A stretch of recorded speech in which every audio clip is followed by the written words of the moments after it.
Hey everybody, welcome to our very last read aloud of first grade, and it's called Last Day Blues. So if it says blues, that means someone is sad. So I wonder who is going to be sad in this book. Last Day Blues by Julie Dannenberg, illustrated by Judy Love. Look at this picture. We got the kids on the bus. And who are these adults? Do you think they're the parents? Do you think they're the teachers? Why do their faces look like that? On the Monday morning before the Friday that was the last day of school, Mrs. Hartwell took attendance. She sighed as she called out the last name. "I'm going to miss all of you," she said. The kids nodded in agreement. "I'm going to miss my friends," said Shannon. "I'm going to miss Daisy," said Dan. "I'm going to miss chocolate milk and pizza for lunch," said Joe. Everyone felt a little blue thinking about the last day of school. So who is Daisy? Point to Daisy on your screen. Yeah, it looks like Daisy is the maybe class pet snake. That afternoon, during recess, the students talked as they hung out on the jungle gym. "Mrs. Hartwell said she's going to miss us," said Alexandra, swinging from a bar. "We should get a present to cheer her up," said Eddie, hanging upside down by his knees. But what could they get her? That's a good question. What could you get a teacher if she was sad? Something to remember you by. Keep thinking about that. Let's see what the kids get her.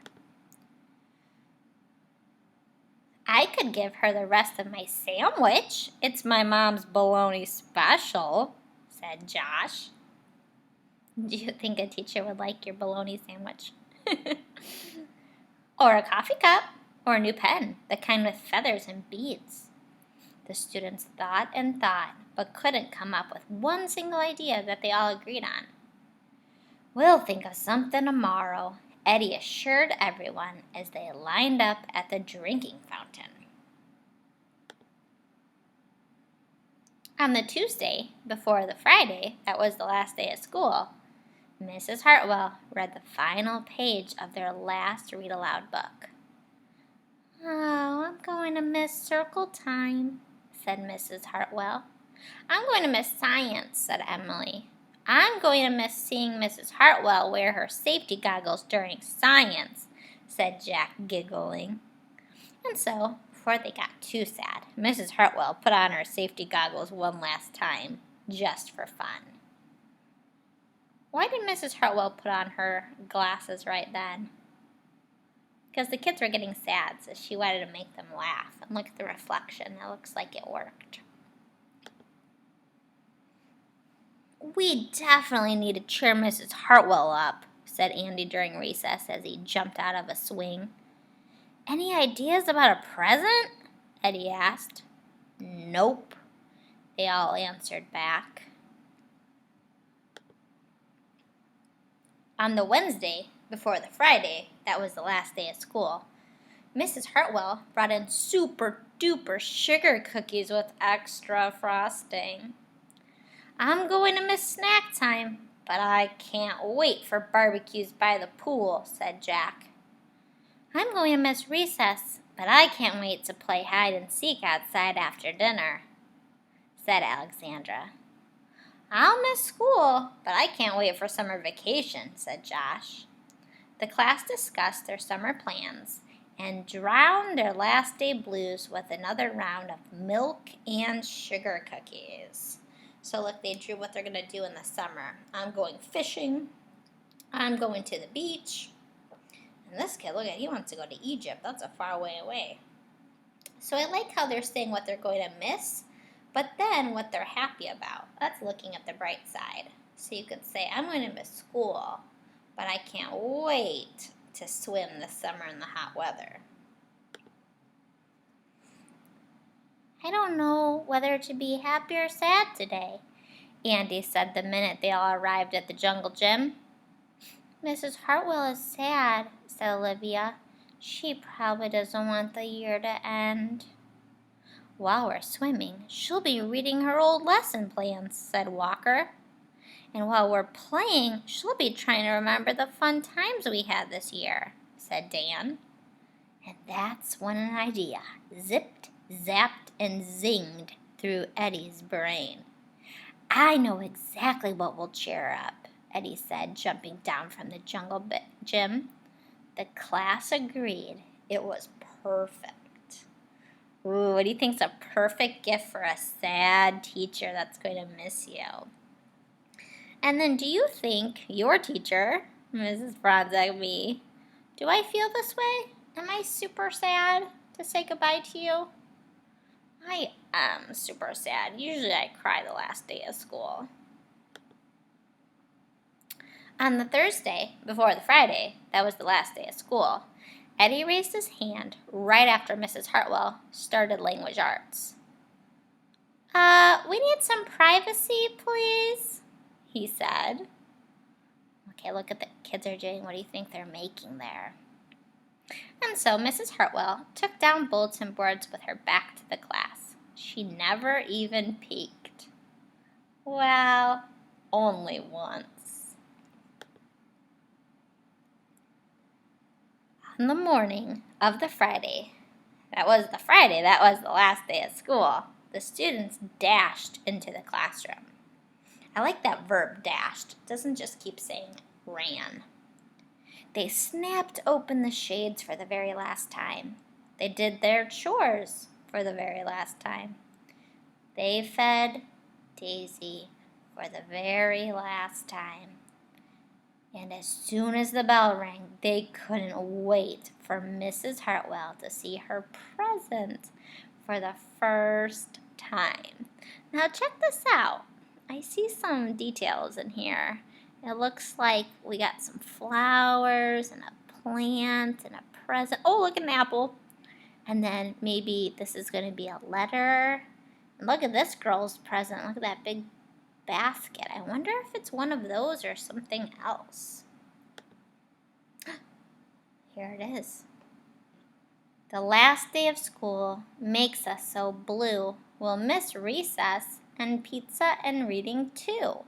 We'll miss Daisy and cookies and friendship true. Snack time and science and learning new. We'll miss spelling bees for our test review. And groundhogs that play peekaboo. This year's been great, a big wahoo. There are so many things to miss, it's true. But mostly what we'll miss is you. So they made her a giant poem. That's a great teacher gift. And look at all these rhyming words they came up with. Blue, two, true, new, review, boo, wahoo, true, and you. And then it looks like all the kids signed it with a little picture. Oh, that's a sweet gift. Later on during recess, Eddie said, I think Mrs. Hartwell liked her present. I just hope it helps, Margaret said. Poor Mrs. Hartwell, they all said sadly as they pictured their final goodbye. Teachers must hate the last day of school. So look at these teachers here. Oh, they're bawling. They're so sad as the bus is driving away. Do you think the teachers at Jackson do that when you guys leave? The truth is, yes, some teachers do cry because we love you guys. Then it was time. The bell rang. Goodbye, the students called as they rushed out the door. Goodbye, Mrs. Hartwell called after them. And then she returned to her empty classroom. It's just you and me, Daisy, she said. I am sure going to miss them this summer. And look at the ellipse, ... What's going to happen here? So if I go back to this page, did this really happen? Did the kids leave? It said, poor Mrs. Hartwell, they all said sadly as they pictured their final goodbye. So this is what the kids are imagining is going to happen. But the bus hasn't left yet because look, here's the kids. They haven't gotten on the bus. So this is what's really happening. All right, so she's looking at all her gifts. What do you think Mrs. Hartwell is going to do? Is she going to cry? But I can't wait for vacation. Look at all these teachers. They're doing a little dance and they have leis on and probably music is playing and they're dancing. Do you think the teachers do that when you guys leave? No, we'll miss you too much. But we do celebrate together what a good year we had. And then here's Mrs. Hartwell. This is what she's doing in the summer. Looks like she's going sightseeing in a boat. She's at the beach with her dog. Maybe she's reading a good book in her hammock, riding a bike. So what do you think Mrs. Franzak's going to do this summer? I will see you later on our Google Meet for our last day of school. I hope you don't have last day blues because I'll see you again. All right, bye guys.